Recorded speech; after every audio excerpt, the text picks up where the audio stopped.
और एक वचन निकालेंगे। एक पत्रस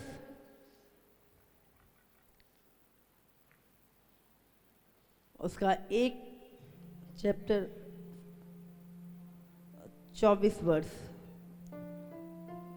क्योंकि हर एक प्राणी घास के समान है और उसकी सारी शोभा घास के फूल के समान है। घास सूख जाती है और फूल झड़ जाता है, परंतु प्रभु का वचन युगानुयुग स्थिर रहता है। और यही सुसमाचार का वचन है जो तुम्हें सुनाया गया। बस हालेलुया। यहाँ क्या लिखा है? क्योंकि हर एक प्राणी घास के समान है और उसकी सारी शोभा, दुनिया में जितना भी उसने कुछ किया है, उसकी जितनी भी शोभा है, वो घास के फूल के समान है। जैसे घास सूख जाती है और फूल झड़ जाता है, उसी प्रकार मनुष्य की सारी शोभा भी खत्म हो जाएगी एक दिन। हालेलुया। याकूब 4 उसका 14। और ये नहीं जानते कि कल क्या होगा। सुन तो लो, तुम्हारा जीवन है ही क्या। तुम तो भाप के समान हो जो थोड़ी देर दिखाई देती है फिर लोप हो जाती है। इसके विपरीत तुम्हें ये कहना चाहिए, यदि प्रभु चाहे तो हम जीवित रहेंगे और या ये वह काम भी करेंगे। हालेलुया। इफिसियों 5:16।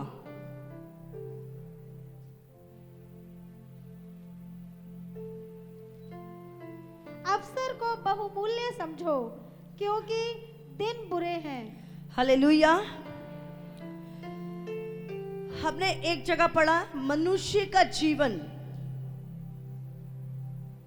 किसके समान है? मनुष्य का जीवन एक भाप के समान है जो थोड़ी देर दिखाई देती है और उसके बाद लोप हो जाती है। और एक जगह क्या लिखा है? मनुष्य का जीवन घास के समान, एक फूल के समान है जो झड़ जाता है। मनुष्य का जीवन, उसकी सारी शोभा एक घास के फूल के समान है जो खत्म हो जाती है। अगर अभी मैं एक 20 साल के बच्चे को बोलूं ये बात कि मनुष्य का जीवन एक भाप के समान है, तो वो इग्नोर करेगा मेरी बात को, बोलेगा नहीं जीवन तो बहुत। लेकिन अगर मैं एक 70 साल के या 60 साल के व्यक्ति से ये बोलूं कि मनुष्य का जीवन तो भाप के समान है, वो बोलेगा आप सही बोल रहे हो। हालेलुया। जब हम 60 साल की उम्र में आ जाते हैं और हमें लगता है अरे मैं कल तो कॉलेज पढ़ रहा था, कल तो मैं छोटा सा था, लेकिन 60 साल निकल गए। वो बोलेगा अरे टाइम कब निकल गया पता ही नहीं चला। और वो बोलेगा सचमुच इंसान का जीवन भाप के समान है। हालेलुया। लेकिन एक जवान व्यक्ति से तुम ये बात बोलोगे, वो इग्नोर करेगा, वो आपकी बात को समझेगा नहीं। लेकिन एक 60 साल का व्यक्ति वो बोलेगा बिल्कुल परमेश्वर, इंसान का जीवन एक भाप के समान और एक घास के समान है। हालेलुया। हमारा जीवन बाइबल में लिखा है भाप के समान है। भाप थोड़ी देर दिखाई देती है, हाँ दिखाई देती है। हमने कई बार देखते हैं, हम पतीले में कुछ उबल रहा है, थोड़ी देर तक भाप दिखाई देती है और उसके बाद भी बहुत तेज प्रेशर के साथ दिखाई दे रही है और थोड़ी देर बाद देख रहे है ही नहीं वो। प्रभु तुलना करता है, प्रभु कहता है इंसान का जीवन भी ऐसा ही है। हालेलुया। लेकिन अगर 20 साल की उम्र वाले को बोले तो वो नहीं समझेगा, लेकिन अगर हम एक 60 साल की उम्र वाले से बोलें वो समझेगा इस बात को। हालेलुया। एक दिन में हम 1440 मिनट होते हैं एक दिन में, और 168 168 घंटे एक हफ्ते में, और परमेश्वर हमें सिर्फ 70 या बहुत जोर मार के 80 साल, लेकिन अब की जो उम्र है इंसान की वो सिर्फ 70 साल ही है। पुराने लोग हैं फिर भी जी लेंगे, लेकिन जो आज की जवान पीढ़ी है उसकी उम्र 70 से ज्यादा नहीं है। हालेलुया। एवरेज 70। समझ आ रही है आपको? एक दिन में 168 घंटे और एक दिन में 1440 मिनट हमें दिए जाते हैं। जैसे घड़ी, एक हफ्ते से परमेश्वर मुझसे बात कर रहा था इस विषय पे, और मुझे समझ नहीं है प्रभु मुझसे क्यों बात कर रहा है, लेकिन आज परमेश्वर ने सुबह फिर से यही वचन डाला ताकि मैं आपसे शेयर कर सकूं। हालेलुया। जैसे घड़ी tick tock tick tock tick tock चल रही होती है, प्रभु आपसे बात कर रहा है, तेरी लाइफ का हर मिनट ऐसे ही निकल रहा है, तेरा समय खत्म हो रहा है। हालेलुया। टाइम आगे जा रहा है, हम आगे नहीं जा रहे, टाइम आगे जा रहा है। बहुत कम समय, गलत डिसीजन लेने का बहुत कम समय है। इस समय प्रभु चाहता है, क्या लिखा है यहां पर? इफिसियों 5 उसके 16 में क्या लिखा है?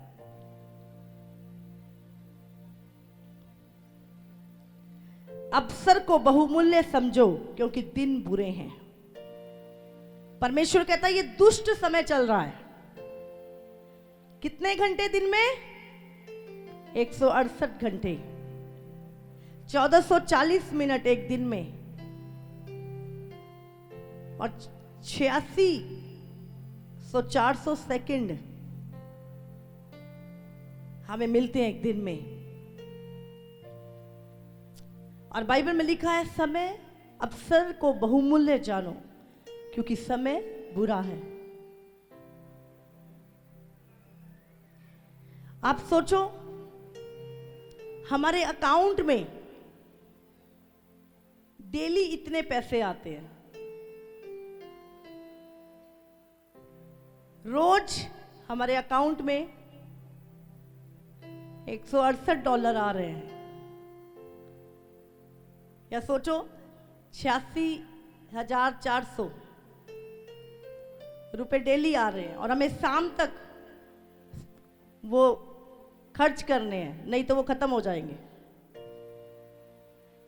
सुबह से लेकर शाम तक हमें उनको खर्च करना है, उन पैसों को जो सुबह हमारे बैंक अकाउंट में आए हैं।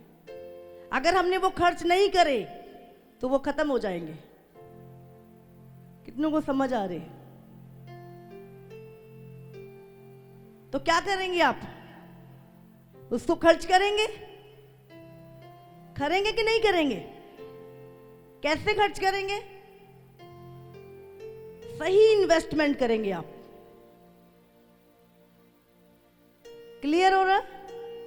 आप सही इन्वेस्टमेंट करेंगे क्योंकि शाम को वो फिनिश, तो आप क्या करेंगे? उसको, उतने पैसों को आप सही इन्वेस्टमेंट करेंगे। इसी तरह आपका जीवन है। आपको 168 घंटे दिन में मिलेंगे।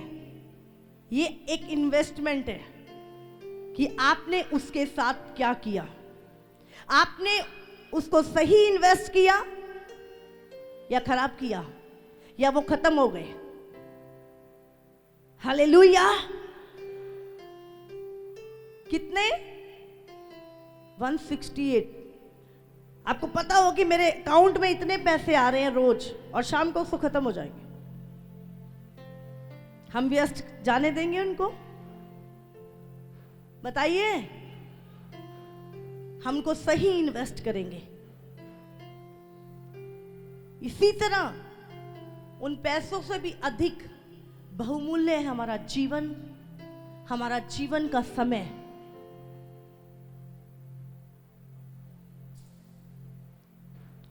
परमेश्वर कहता है अवसर को, जो जीवन तुम्हें मिला है, अवसर को बहुमूल्य समझो, क्योंकि दिन बुरे हैं।